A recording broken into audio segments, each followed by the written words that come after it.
Se inscreva no canal e ative o sininho, é fácil e rápido. O meu nome é Maria, tenho 42 anos e estava casada há 10 anos com o João. Temos uma filha de 15 anos chamada Sofia. O meu casamento era o melhor, o meu marido, um homem de família, bom e trabalhador. Conhecemos-nos no restaurante onde eu era empregada de mesa. O João vinha todos os dias da semana antes de ir para a universidade. Celebrou o seu aniversário aqui e só eu me aproximei e lhe fiz companhia. Desde esse dia começamos a nossa amizade, que depois, passados uns meses, se transformou num namoro de anos. Depois ele formou-se, mudamos-nos para uma cidade costeira no Algarve e o João arranjou uma casa muito confortável e bonita com o apoio dos seus pais. A minha filha veio ao mundo e a minha vida estava dedicada à minha família, à minha casa, à minha filha e ao meu marido. Era a vida dos meus sonhos. O lugar onde vivíamos era lindo e limpo. Eu levava a minha filha ao parque para passear, depois voltávamos para casa e eu preparava o jantar.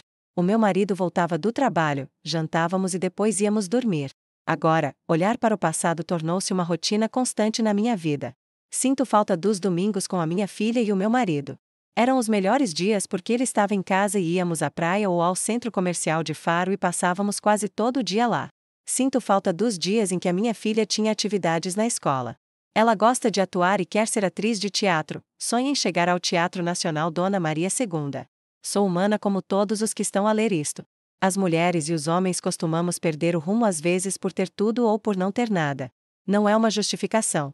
Mas antes de me julgarem, entendam que sou uma mulher e fui fraca. Não há um dia em que não me arrependa do que fiz.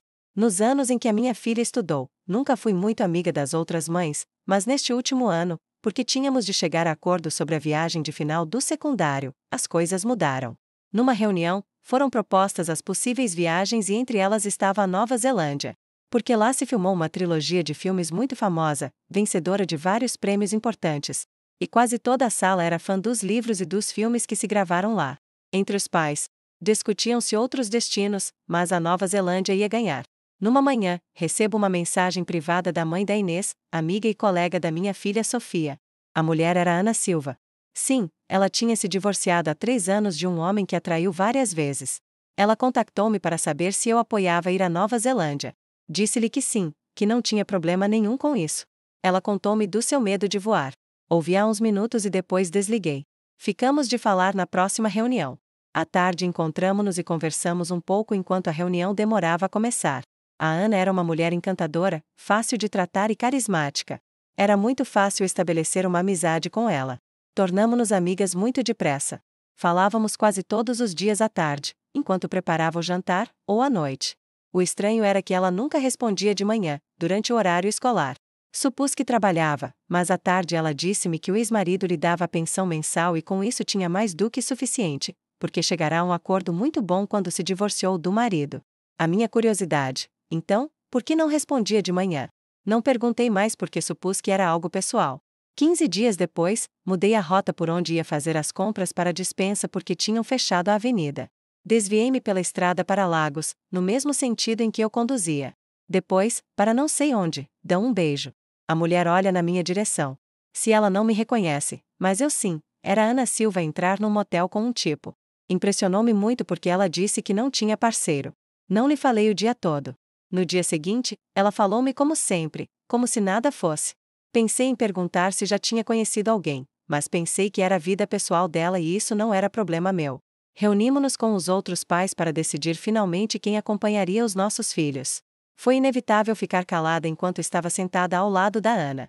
Ela intrigou-se com o meu silêncio e perguntou-me se estava tudo bem. A minha dúvida em responder. Do nada, ela disse-me que podia dizer-lhe qualquer coisa ou perguntar o que quisesse. Respirei e disse-lhe que a vi com um tipo a entrar num motel. Ela sorriu e disse que depois me contaria. Assim que lhe disse isso, tentei falar de qualquer coisa na esperança de que ela se esquecesse do que lhe disse. No final da reunião, tentei sair depressa sem me despedir, mas a Ana alcançou-me. Disse-me: vamos com as meninas ao centro comercial e falamos. Enquanto as nossas filhas estavam nos jogos, ela contou-me que há pouco mais de um ano saía e conhecia homens, tendo relações casuais. A minha surpresa foi grande. Perguntei-lhe com que frequência o fazia e ela disse que pelo menos 3 vezes por semana, ou mais. Não soube o que dizer. Se ela não esperou que eu perguntasse mais e explicou, diz que tudo começou por curiosidade e depois virou uma necessidade, e que não sou a única que conheço que o faz. E além disso, as outras duas são casadas, disse ela. Às vezes há coisas que uma não deve saber ou experimentar. A Ana tornou-se viciada nas saídas. Se ela disse que descobriu que o marido fazia assim, foi como ele lhe foi infiel repetidas vezes. Ela sofreu muito com as infidelidades do marido. Sempre se perguntou por que o homem que dizia amá-la magoava tanto. Ela perdoou muitas vezes, só para descobrir que ele continuava no mesmo caminho. De nada serviram as terapias a que foram juntos, nem que ela melhorasse a aparência para se ver melhor para o marido. Simplesmente continuou com o mesmo. Depois do divórcio, ela deprimiu-se. A filha teve de ir viver com a tia, irmã da Ana, por quase 1 ano. A Ana recuperou-se e descobriu algo que, nas suas palavras, melhorou a autoestima, fez com que se sentisse desejada, mas ela queria essa sensação de conhecer alguém novo todos os dias. Tornou-se viciada e lutava para controlar esse impulso de querer sair todos os dias, como foi no início. Disse que agora está mais estável e que é feliz. E as outras mulheres? Perguntei-lhe. Elas são casadas e aparentemente mulheres satisfeitas com os seus casamentos. A Ana disse que uma o fazia pela aventura, para recordar o que se sente estar com alguém novo, e a insatisfação íntima com o marido. E a outra simplesmente não estava à vontade na relação e a solução dela foi procurar libertação sem acabar com o casamento. A rotina delas era simples, saíam de manhã para fazer compras e voltavam 2 horas mais tarde do que o normal. Mas elas já tinham adiantado algumas tarefas de casa, como preparar o almoço para os filhos, limpeza da casa e outros recados. Coisa que nessas 2 horas estavam livres para ir a algum bar e serem abordadas por homens. Tudo isso causou-me um enjoo espontâneo em casa. Essa conversa deu-me voltas à cabeça. É tão simples assim? Perguntei-me. O meu marido chegou do trabalho, surpreendendo-me com um ramo de flores. Ele fazia isso de 2 em 2 meses, isso de me trazer flores, também pelo nosso aniversário e pelo meu aniversário. Depois da conversa com a Ana, não falamos em 3 dias. Para o fim do ano faltavam mais de 7 meses. Os miúdos faziam atividades para angariar fundos para a viagem. Estava entediada na minha cama. Eram 11 da noite. O meu marido via televisão e a minha filha estava no quarto dela. Sem pensar, escrevi a Ana algo como: "Como te correu o dia?" Ela demorou a responder, mas respondeu: "Bem, conheci um treinador de futebol." Perguntei-lhe como foram as suas relações casuais anteriores e ela começou a explicar-me como lhe correu com o primeiro, um comediante que não a fazia rir, mas sabia fazer bem o outro. Na primeira vez estava muito nervosa, não sabia se o tipo gostaria dela, mas tudo correu bem para ela. Nem sempre foi assim, mas na maioria das vezes ela voltava satisfeita. Depois disse que também se juntavam às 3 e saíam em grupo, mas só 2 vezes por mês para não levantar suspeitas. Faziam-no à noite com a desculpa de que saíam para a casa da Ana para jogar as cartas e conversar. Saíam para os bares e depois encontravam-se em casa da Ana, e os maridos iam buscá-las. Era só 2 vezes por mês, por isso ninguém suspeitava de nada. Tudo isso pareceu-me fora de lugar. No caso da Ana não havia problema, mas no caso das outras duas, bem, cada uma tinha a sua desculpa, válida ou não. Acho que nunca mediram o alcance das repercussões que isto tem. Todos os dias a Ana contava-me os seus encontros e pouco a pouco surgiu em mim a pergunta de como seria falar com outro homem que não o meu marido. De forma. Essa pergunta mudou algo dentro de mim. Abri uma porta que agora desejaria nunca ter aberto. Durante dias estive a pensar no que sentiria se só falasse com um tipo estranho que eu sei que quer algo comigo. Esse pensamento passou a transformar-se numa fantasia que pensei que ficaria escondida nos meus pensamentos. Convidei a Ana e a filha dela para o meu aniversário. Celebramos com a minha família e a do meu marido e alguns convidados. Entre um trago e outro, disse a Ana que me apetecia ir só para observar como é esse mundo das saídas à nossa idade. Quando era jovem tive saídas e fui a discotecas, mas já casada e com família, a situação é outra.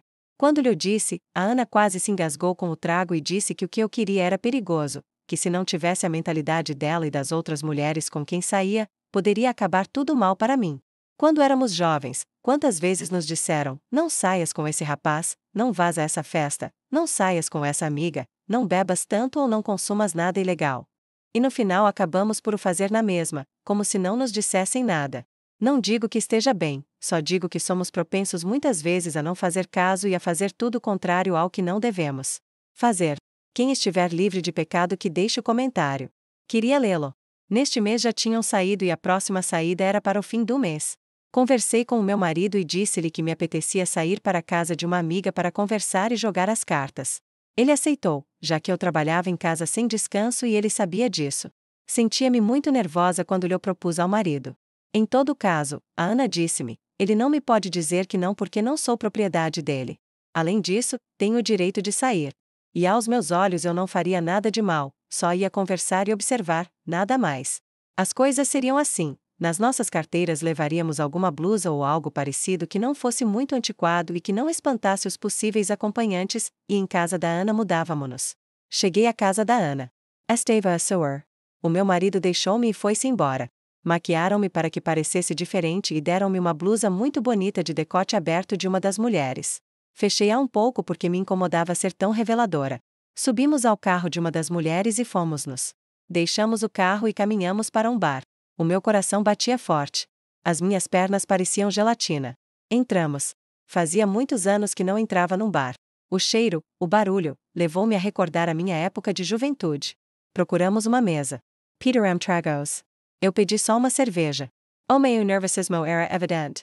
A Ana disse-me que me acalmasse ou teríamos de ir-nos embora. Tentei controlar-me e bebi uns goles da minha cerveja. Depois uma delas disse que havia um tipo a olhar para mim. A Ana disse, ele vai vir e a quem ignorar, ela é o alvo dele. O tipo aproximou-se e ignorou-me a mim durante 10 minutos. Depois perguntou-me se era muda ou algo assim. Pus-me nervosa e disse-lhe que não. A Ana disse que eu só tinha vindo para acompanhar e conversar. O tipo sorriu e virou-me as costas e foi para o balcão com uma das mulheres. Depois foram-se embora. Meia hora depois ela voltou e não disse mais nada a não ser que se divertiu. O tipo já não voltou ao bar. Depois de um bocado de conversa, aproximaram-se dois tipos um pouco mais novos que nós. A Ana foi-se com um e a outra mulher com o outro. Eu fiquei com a mulher que se chamava Marta. Ela perguntou-me, o que fazes aqui, Maria? A pergunta dela confundiu-me. Vim convosco para ver e conversar. Estás segura, Maria? O meu coração batia muito rápido. Ela tinha razão. O que fazia eu ali? Esperamos pela Ana e pela outra mulher e fomos-nos embora. Caminhamos, vimos grupos de mulheres, grupos de homens. Senti-me bem a caminhar por aquela avenida. Liguei ao meu marido. Ele veio buscar-me. Já em casa, a Ana escreveu-me e perguntou, o que achaste da saída de hoje? A verdade é que gostei. Estava nervosa, mas gostei de caminhar pelo meio de toda aquela gente e as luzes. Gostei de estar ali, mas não era o meu mundo, disse. A Ana respirou de alívio. Ela disse-me que é uma viagem muitas vezes sem retorno e que a minha vida é boa e tenho uma boa relação com o meu marido e que devo cuidar disso. Fomos a outra reunião de pais da escola da minha filha e a mulher de nome Helena deu-me um papel e disse, lembras-te do tipo da outra noite? Só quer conversar. Era o número desse homem. Assustei-me como se ele estivesse ali mesmo. Cheguei a casa e guardei o número como se fosse algo extremamente perigoso. Tornei-me paranoica. Pensei que o meu marido me ia descobrir algo, qualquer coisa. Escondi o número e não o tirei do esconderijo em 2 dias. Assustava-me qualquer barulho. Se o meu marido me falava, ficava pálida e baixava-me a pressão. Era tão evidente, mas ele nunca notou. Ao terceiro dia tirei o número e pus na minha cama. Comecei a caminhar a pensar no que devia fazer. Devo rascalho, pensei. Fiz isso e atirei para o lixo. Depois de um bocado, apanhei-o e voltei a uni-lo. Voltei a guardá-lo. Não conseguia dormir bem nesses dias. Por momentos verificava se o papel estava ali. A pergunta, o que quer esse tipo comigo? Se o ligar para lhe dizer que não quero nada. E se só rasgar o papel em pedaços mais pequenos e já está? De tanto ao observer, gravei o número. Rasguei-o e depois quis ver se o recordava. Escrevi num papel e lá estava novamente o número. Sei que é uma estupidez tremenda. Portei-me como uma adolescente. Passou uma semana. Não lhe liguei. Depois passei o número para o meu telemóvel e dizia a mim mesma que nunca ligaria, nunca jamais o faria. Passaram 15 dias. A Ana convidou-me à casa dela um dia à tarde, depois de a minha filha chegar da escola. O que me disse deixou-me de pedra, um desconhecido engravidara-a. Não sabe como aconteceu.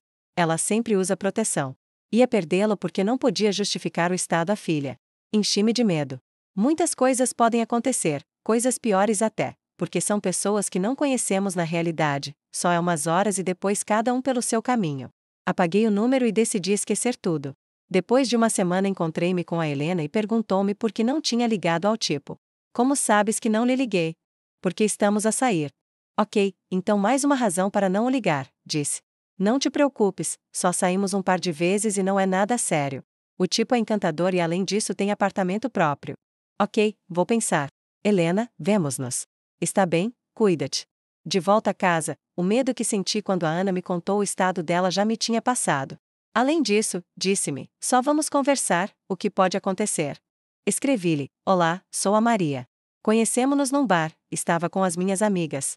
Deste o teu número a Helena. Ela disse-me que estão a sair. Ele respondeu-me depois de 2 horas, olá, Maria, lembro-me de ti. Como tens passado? Muito bem, e tu? A trabalhar e a sair para o bar, a conhecer mulheres. A conversa continuou comigo a contar-lhe a minha vida de casada e a minha vida de esposa e mãe. Depois ele usaria essa informação para me dar o que eu precisava. Ele encheu-me de elogios pela minha elaboração como esposa e mãe dedicada.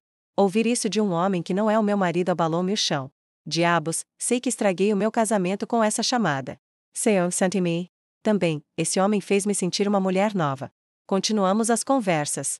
Eu sabia para onde me ia levar tudo isso, sabia bem, mas entrei em negação e continuei a falar com ele. Disse-me que tinha cortado tudo com a Helena e agora estava sozinho. Por alguma razão senti-me dona do tempo dele ou algo assim. Não saberia explicá-lo. As conversas acabavam em brincadeiras dele a chamar-me, querida, linda, meu amor. Dizes isso a todas, disse-lhe. Não, só a que consegue despertar algo em mim, e tu despertas absolutamente tudo em mim. O meu coração batia a 1000. Suavam-me as pernas. Depois passamos para as fotos. Ele mandava-me fotos do seu dia no trabalho e eu do que fazia na cozinha. Mantive-o em segredo da Helena, da Ana e do meu marido.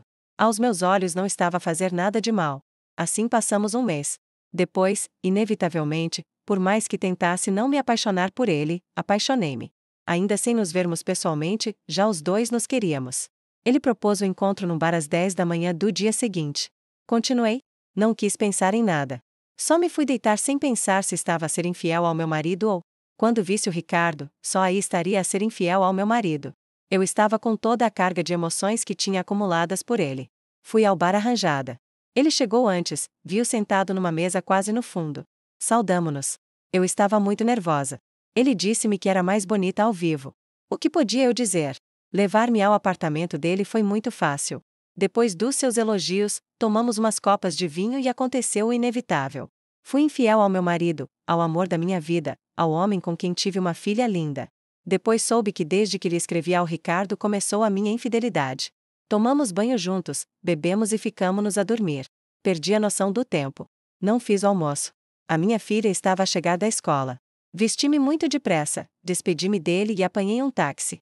A meio do caminho a minha filha liga-me e pergunta onde estou. Disse-lhe que há 5 minutos. Depois o meu marido liga-me. Quando vi o nome dele no telemóvel, passou-se-me toda a emoção pelo que tinha feito com o Ricardo. Tremiam-me as mãos, atendi. Ele estava preocupado porque a minha filha tinha chegado e não me encontrou em casa, coisa que nunca tinha acontecido antes.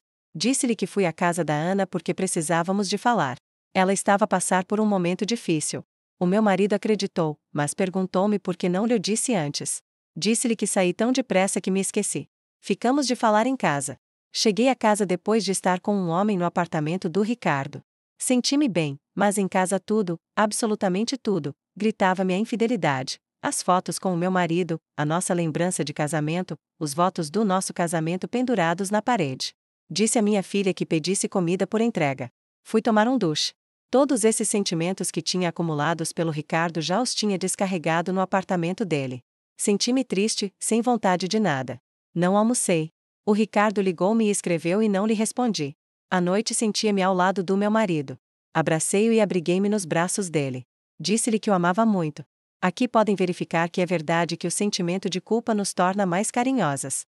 Tive intimidade com o meu marido, mas foi muito difícil. Fingi tudo o que pude. Depois virei-me de lado e fui dormir. Não respondi ao Ricardo depois de 4 dias. Quando fiz, disse-lhe que me sentia culpada por enganar o meu marido.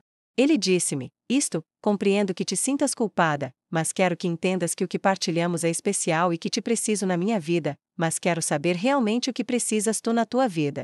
Estive quase a dizer-lhe que a ele. Estive a um nada de dizer. Não. Sei, disse-lhe, e desliguei. Agora, neste momento, sei o que preciso na minha vida. Preciso da minha filha e do meu marido, mas senti-me especial com o Ricardo. Senti-me amada por um homem que entrou na minha vida há pouco. Fiz uma novela na minha cabeça que nunca existiu. Já tinha passado quase uma semana desde a última vez que vi o Ricardo. Sentia muitas saudades dele. Liguei-lhe e ficamos de eu ir à casa dele. Disse ao meu marido que ia à noite de jogos de cartas em casa da Ana, mas na realidade estava a ir para o apartamento do Ricardo. Disse ao meu marido que não me viesse buscar, que uma das raparigas me traria. Nessa mesma noite o meu marido disse-me que tinha de sair de viagem por uns dias por trabalho. Não era a primeira vez que ele se ia embora. No ano passado esteve fora 4 dias. Uma parte de mim alegrou-se. Dias antes de ele se ir embora, a Ana ligou-me muito alterada. Praticamente gritou-me ao telemóvel: "Que diabos estás a fazer, Maria? Estás numa relação com esse tipo, o Ricardo?" A Helena contou-me tudo. "Que te acontece? Estás a deitar o teu casamento no lixo?" Não me deixou falar. Por último disse: "Amanhã vou à tua casa e falamos. Não sabes no que te estás a meter." A Ana chegou de manhã e disse-me que estava a brincar com o fogo e que me ia queimar. A Marta separou-se, sabias? O marido dela descobriu a infidelidade porque a estúpida não se deu conta de que o tipo com quem esteve a deixou com marcas no corpo. O marido expulsou-a de casa. Tenho-a na minha há uns dias. Eu não sabia de nada. Não quero que me aconteça isso, disse. Maria, esse tipo Ricardo dir-te-á tudo o que queres ouvir. Usar-te-á porque és a novidade para ele, depois largar-te-á. Maria, apaixonaste-te por ele? Acho que sim, estou. Ana, estúpida, nunca te devia ter levado ao bar. Maria, não vale a pena arriscar tudo de bonito que tens por ele. A tua filha é maravilhosa, o teu marido é um bom homem. O Ricardo nunca se comparará a ele. Falamos quase 2 horas. Ela foi-se embora dizendo: "Isto, Maria, estás prestes a deitar fora o teu casamento de vários anos. Pensa nisso." Ela foi-se. As palavras dela chegaram tarde. Eu já não podia parar. Em 2 dias o meu marido ia de viagem. Falei com o Ricardo no dia seguinte e vimos-nos no apartamento dele. Nesse dia o nosso encontro não foi tão bom como os anteriores. Eu sabia que estava a pôr em risco o meu casamento.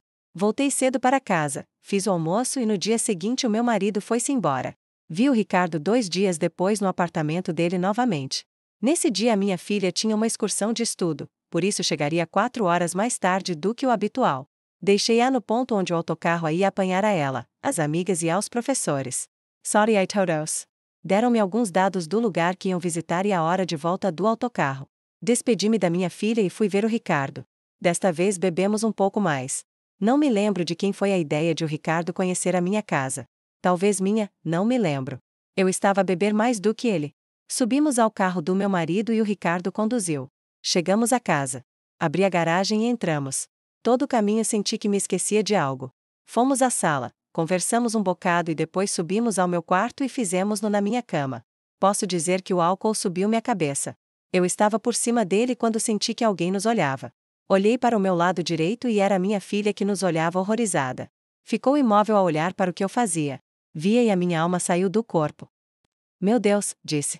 Ela reagiu e saiu a correr. Saí de cima dele e gritei pelo nome dela. O Ricardo vestiu-se, eu vesti-me e saí do quarto. Pensei que ela estaria no quarto dela ou num banho da casa. Procurei por todo o lado e não a encontrei. O Ricardo foi-se embora e não o voltei a ver desde esse dia. Sentou-me na sala e deu-me um ataque de pânico. Puxei-me pelos cabelos, levantei-me e dei muitas voltas. Depois disse: "A minha filha viu-me a ser infiel ao pai dela. Ela viu-me no meu quarto com outro homem." Chorei e procurei o meu telemóvel para lhe ligar, mas não o encontrei. Depois lembrei-me de que o que sentia que tinha esquecido era o meu telemóvel no apartamento do Ricardo. Fui à casa da Ana e contei-lhe tudo. Ela olhou para mim com muita raiva. Quase me deu uma bofetada. "Eu disse-te para largares esse tipo." Chorei e pedi-lhe que me ajudasse a procurar a minha filha. Pedi à filha da Ana que ligasse à minha filha, mas o telemóvel dela estava desligado. Precisava do meu telefone. A Ana pediu a Helena que fosse ao apartamento do Ricardo, o apanhasse e nos alcançasse no centro comercial. Procure-me-la ali some resultados. A Helena trouxe o meu telemóvel. Verifiquei-o e tinha mensagens da minha filha a dizer-me que o autocarro não chegou para os apanhar e que a excursão se cancelara, que eu a devia ir buscar. Como não o fiz, trouxe a uma colega e a mãe dela. Suponho que ela entrou com a chave que guardamos num vaso na entrada. Liguei-lhe e deixei mensagens. Fomos ao clube onde treinam e não estava. Pus-me a chorar pela minha filha. A Ana disse-me: "És uma estúpida, Maria. Tens de ligar ao teu marido agora e dizer-lhe que a tua filha não aparece, e depois temos de a reportar como desaparecida." Assustei-me, não posso ligar ao meu marido, o que lhe vou dizer? "Ana, diz-lhe só que tem de voltar com urgência, que a tua filha está desaparecida, e aqui, quando ele chegar, terás de lhe dizer a verdade.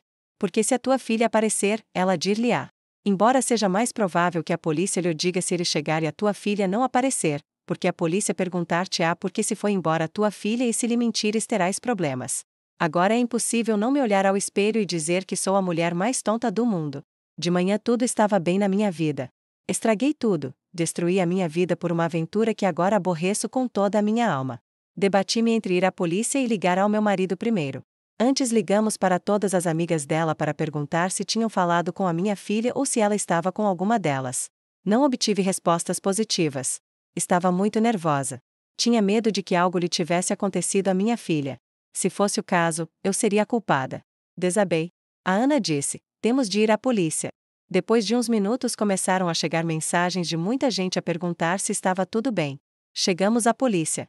Tive de contar tudo como aconteceu e eles disseram-me que tinha de ligar ao meu marido agora e dizer-lhe. Não posso, disse-lhes a chorar. Ele vai deixar-me. Uma polícia pediu-me o número do meu marido e ligou. Atendeu e ela disse-lhe: isto, Sr. Oliveira, é o Sr. João Oliveira? Sim, sou eu. Quem é, Sra. Oliveira? Sou a Official Costa. Sr. Oliveira, lamento informar-lhe que a sua filha Sofia fugiu de casa e estamos a procurá-la. Perdão, como assim fugiu de casa? Sr. Oliveira, segundo o relatório da sua esposa, a sua filha saiu de casa hoje, há umas horas, depois de ter uma discussão com ela. Uma discussão, a minha esposa e a minha filha, mas se elas nunca discutem. Está a minha esposa aí? Sim, senhor, ela está a dar a sua declaração. Senhor, passo-lhe o telefone. Ok, muitas graças, oficial. Olá, João. Maria, o que aconteceu? Onde está minha filha? João, escuta-me, tens de vir por favor. A Sofia não está, não a encontramos. Maria, o que fizeste? João, vem por favor. Enviou-me muitas mensagens e áudios, mas não respondi. Depois fomos à minha casa ver se a minha filha tinha voltado. Passaram 6 horas e o meu marido chegou. Senti que morria. O meu corpo perdeu peso, a minha mente não conseguia pensar em nada. O João abriu a porta. A polícia estava comigo. Íamos à escola procurá-la. Ali estava a Ana e a filha dela e alguns vizinhos à porta de casa. A oficial disse: vamos sair uns minutos para falarem. Senhor Oliveira, o importante agora é encontrar a sua filha. O resto pode esperar. Senhora Maria, estaremos cá fora. Seja breve. O meu marido sentou-se ao meu lado. Perdão, João, de verdade lamento muito isto. O que aconteceu, Maria? João, enganei-te. Como assim enganei-te, Maria? João, tive uma aventura com um tipo que conheci num bar. Desde quando? Tiveste um bar, Maria? Isso não importa, fala de uma vez. Maria, diz-me tudo. João, fui com a Ana e umas mulheres quando jogamos. Usas a desculpa de jogar para ires a bares com as tuas amigas. João, sinto muito. O meu marido fazia um esforço sobre-humano para não explodir. Sexo na cara dele. E o que tem a minha filha nisto, João? Aina alá. Não me saíam as palavras. Não conseguia dizer ao meu marido que tinha trazido para casa o meu amante. Fala, Maria, não me faças perder a paciência com a polícia cá fora. João, trouxe o tipo aqui e a minha filha viu-me com ele a ter intimidade. O meu marido perdeu as estribeiras. Alterou-se muito e a polícia entrou. Ele gritava muitas coisas e insultos. Sei que eu o magoei mais do que ele o estava a fazer com as palavras dele. Ele saiu a procurar a minha filha no carro dele e eu na viatura da polícia. Pensava que o meu marido viria conosco à escola, mas foi para outro lado. Procuramos a minha filha sem resultados. Já à noite eu estava em casa desesperada. Sentia que morria de angústia sem saber da minha filha e do meu marido. A oficial ligou-me e disse que a minha filha estava já no posto com o meu marido. A minha alma voltou ao corpo. Alegrei-me muito. A Ana estava feliz também. A filha dela ouviu-nos e acordou. Disse à oficial que ia vê-la, mas a oficial disse: Senhora, nós temos de priorizar o bem-estar da criança e ela não quer vê-la neste momento. É melhor esperar que ela se sinta capaz de a ver e falar consigo. A criança terá de passar por uma avaliação psicológica, senhora. O seu marido está aqui com o advogado dele. Sugiro que arranje um. O que aconteceu depois? O meu marido voltou a casa ele só com o advogado dele e um oficial da polícia para buscar as coisas dele e as da minha filha. Ele ignorou-me todo esse tempo enquanto juntava as coisas. João, falamos por favor. Como está minha filha? Ele não respondeu. O oficial disse: a menina está bem, senhora. Ela esteve todo esse tempo na casa de uma amiga, escondida. Ela está bem de saúde. Tentei segurar o meu marido pelo braço, mas ele fez um movimento muito brusco e o oficial disse: Senhora, não faça isso. O meu marido foi ao quarto da minha filha e fechou a porta. Depois saiu com 2 mochilas. Levava toda a roupa da minha filha. Chorei e roguei-lhe por uma oportunidade para lhe falar. Chorei muito. Ele foi-se para casa e foram-se. Gritei e chorei. A Ana abraçou-me de novo. Pedi-lhe que não me deixasse sozinha. O meu marido e a minha filha mudarão-se para o outro lado da cidade. Reuni-me com o meu marido e não falamos, ou melhor, ele não quis falar comigo. O advogado dele falou por ele. Deixou-me os papéis do divórcio. Porque não os assinei, o advogado dele voltou aos 3 dias e disse ao meu advogado: diz à tua cliente que assine ou obteremos a assinatura no tribunal. O João não quer a casa. Deu-me uma pensão de 1 ano até eu arranjar trabalho. O carro também o deixou para mim. As poupanças são para a universidade da minha filha. Não quer brigar por nada, quer evitar ver-me o mais possível. De momento só vi a minha filha no tribunal. Tentei falar-lhe, mas impediram-me e quase me tiraram da sala. A minha filha falou perante o juiz e disse que se sentiria muito mais protegida com o pai. O juiz considerou que ela já pode decidir e aceitou que a minha filha fique com o pai. Chorei. Doeu-me muito a decisão dela, mas aceitei-a e compreendo que o dano causado vai requerer tempo para ela o superar. Atualmente não tive oportunidade de ver a minha filha fora do tribunal e a situação mantém-se delicada enquanto trabalho no meu processo de recuperação. A casa é muito grande para mim. Tive de pedir a Ana que se mudassem comigo, ela e a filha dela. Tê-la por perto ajudou-me muito. Agora faço uns cursos para poder trabalhar e demonstrar que no futuro poderei receber a minha filha. Faço terapia para superar a perda da minha família e poder entender o dano que causei e que pode acontecer no futuro com a minha filha e o meu marido.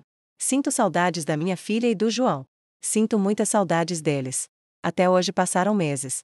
Não houve um aproximamento com a minha filha. Falei com o João só dela e diz que talvez em par de meses ela esteja pronta para uma chamada comigo, curta, mas é melhor que nada. Quanto ao meu ex-marido, ele parece que está a sair com uma mulher. Doeu-me muito saber que já me superou. A Ana diz que isso aconteceria a qualquer momento e que tenho de aceitar. Nem ela nem eu saímos desde o que aconteceu com o Ricardo.